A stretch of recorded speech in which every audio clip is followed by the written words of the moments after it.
Ladies and gentlemen, welcome to Wrestling Art with Chris Things. Ray! Do the hammerlock! I do the hammerlock! Ray! Do the hammerlock, you turkey necks! Yeah, do the hammerlock! Hi, friends! Welcome to another edition of Wrestling Art with Chris Things. I am Chris Things, your host this week and every week, and this is a funny little one because this episode is just me talking to you. Yeah. So just so you know, I did attempt to I was planning on doing one of our match of the week double editions to make up for last week, chatting our last two matches of the week that have happened, but my guest, the real life just gets in the way sometimes, so it wasn't a thing. I think we'll maybe make up for that in the following weeks. Maybe we'll have a triple header edition. We'll see how we go. But in the meantime, I was like, you know what? I think rather than just have a gap and no episode at all, I still can talk to you guys. I feel like we've got a nice little vibe going on now. You guys hear me talk about my things. I'd like to know what you guys have going on. It's a little hard with the one-way nature of this audio delivery platform, but shit, you want to swing me a message, bloody do it. Swing me a message. Say, hey Chris, I had a nice walk with the dogs today. I made myself some sort of delicious meal. I don't know. It doesn't have to be big. Anyway, I've actually had quite a significant week this week.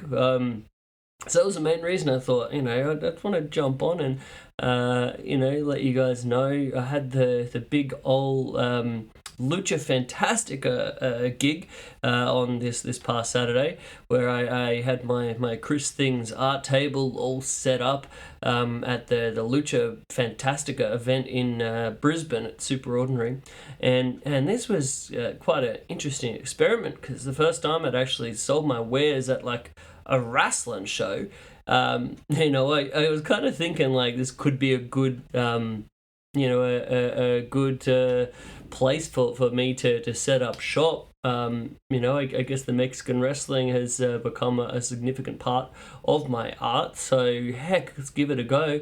And I just want to tell you guys, it was just wonderful. I think similar to the past, I really love just getting to chat with you guys kind of thing, and have some talks about the wrestling, about the art. It's honestly like so nice to be able to have that like face-to-face sort of like chat around it. So that's the reason why you can see I'm kind of loading up more and more of these in-person events. I think they've really become like a key part of my practice going forward. I think the key thing at this stage for the Chris Things art is just kind of like getting the word out there, I guess, and getting my art in front of people. That's probably the biggest thing that I've kind of learnt over the last little while and going forward. That's kind of what I'm needing to do, between you and me. So that's what I'm doing. And man, it was a wild setup with the Lucha Fantastica. Like, if you haven't been to one of these shows, it's kind of like, you've got the wrestling element, kind of the magic of professional Mexican wrestling, I guess, to more of like a casual audience. So it's fun. There's wacky characters, the ridiculous, amazing nonsense. It's like live music and people having shots poured into their mouth of tequila at ringside by the Man, it was it was an experience for sure. But I mean, through all of that, and then I'm just sitting over here at my art table, just being like, "Hey, here's my art." But it kind of worked, you know. And so yeah, that's why I'm loading back up, and I'm actually, this is another quite exciting development. My first ever interstate show is coming up this weekend.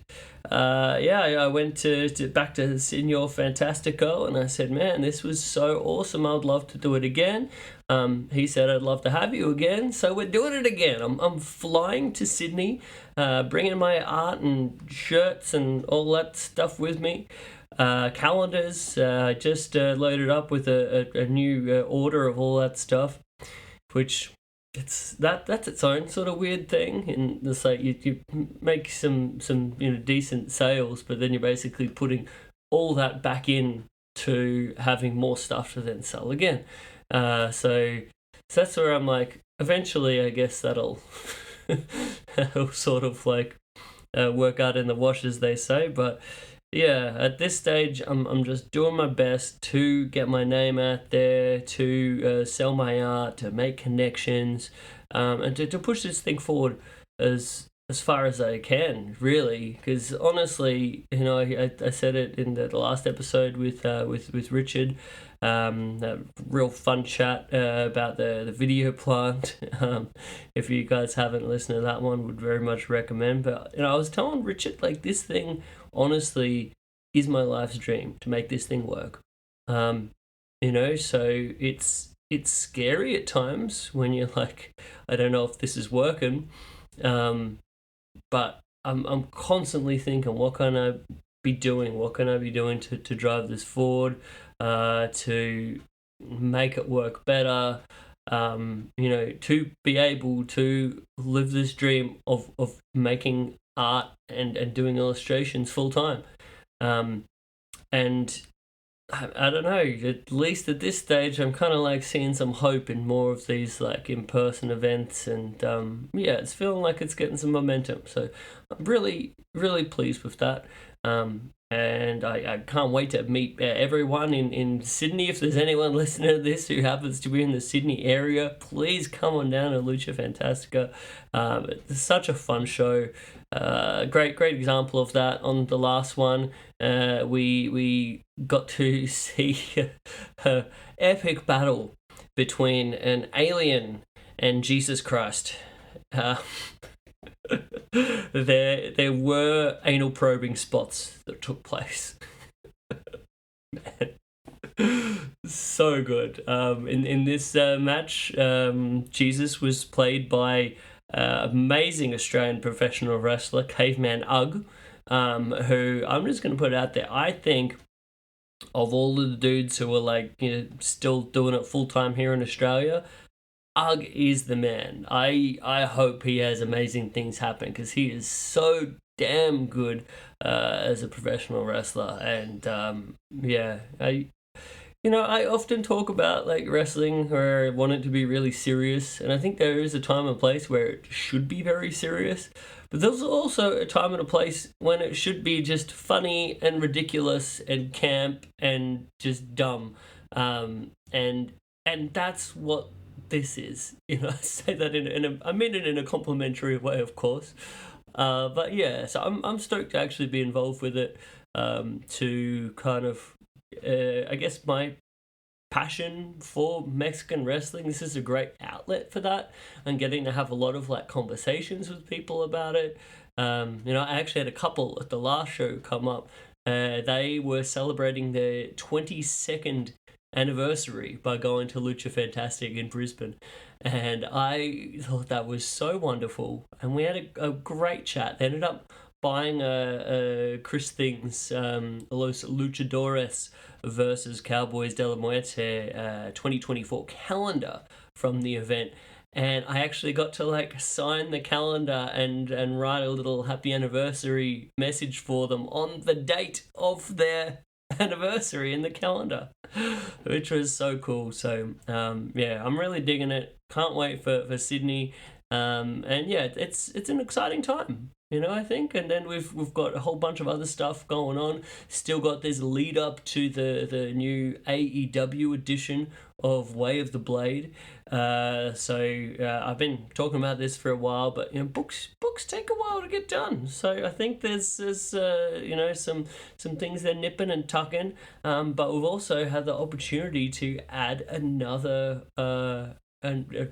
few matches to the book. I mentioned this the other week, but man, I was working on that. Actually, I'm working on that currently as we speak. That last match edition, and it's I don't want to spoil it. I can't talk too much about it, but again, great match, and I'm stoked to be able to do this, to be able to get paid money to do pictures of wrestlers that are being printed in a book.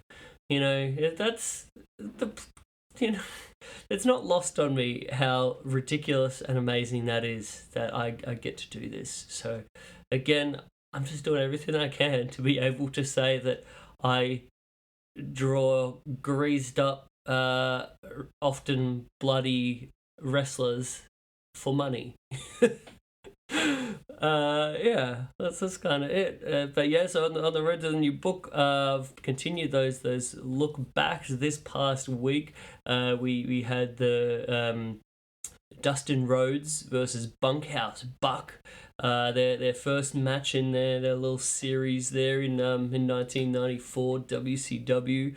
It's a bunkhouse match, and it was just tremendous in every way. I did a little write up about it, and I mentioned, I'm such a fan of the natural Dustin Rhodes, and especially that early '90s period of his career.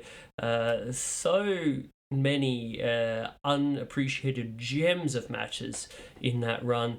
I mean, he's still going hard to this day. I think today he wrestled like Samoa Joe for the AEW World Heavyweight Championship on Dynamite, as wild as that is. But man, I just loved everything about this match. So much about that beautiful, like, southern wrestling kind of like vibe, and Bunkhouse Buck is just the most perfect southern bad guy. Reminds me a lot of your, like a Terry Funk, for example. Just a brawling asshole bad guy, chewing his tobacco, wearing his cowboy boots. Man, this match is everything. I highly recommend it. And I was real happy with how the illustration came out as well in the book. And then the other thing that happened this week was that one that I posted previously, the Big Van Vader versus Cactus Jack match, the famous WCW Saturday Night one.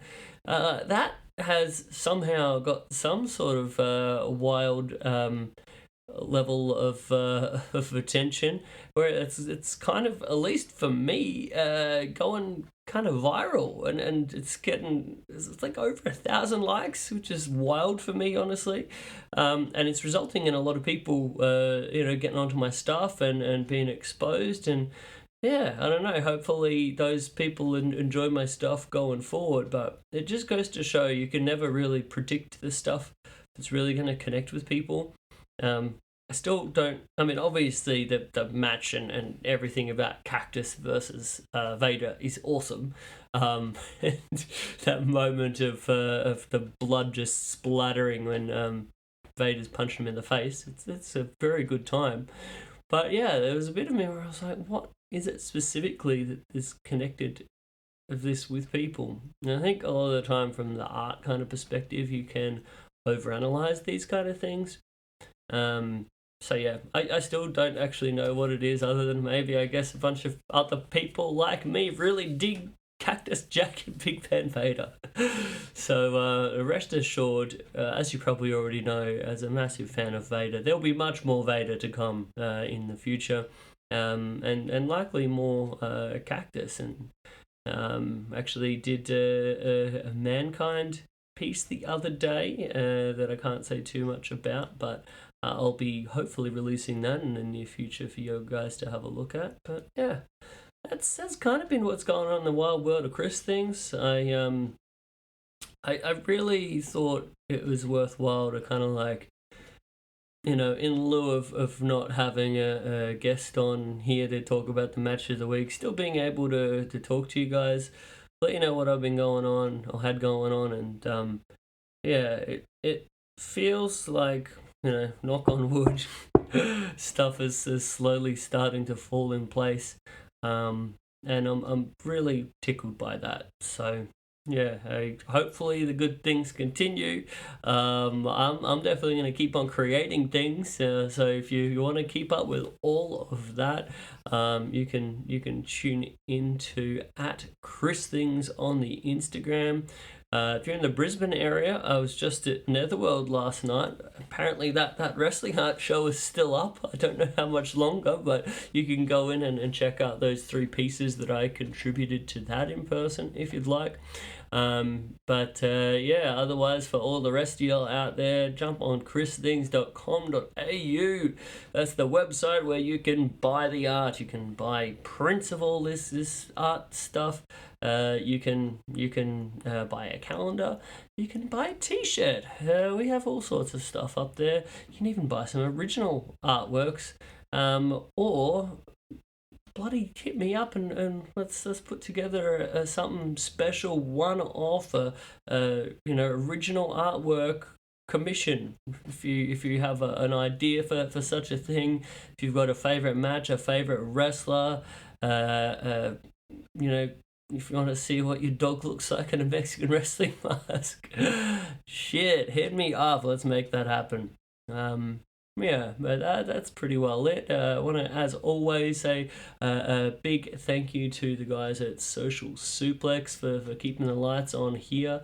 If you dig this show, perhaps there's other shows on their network of professional wrestling podcasts that you might dig.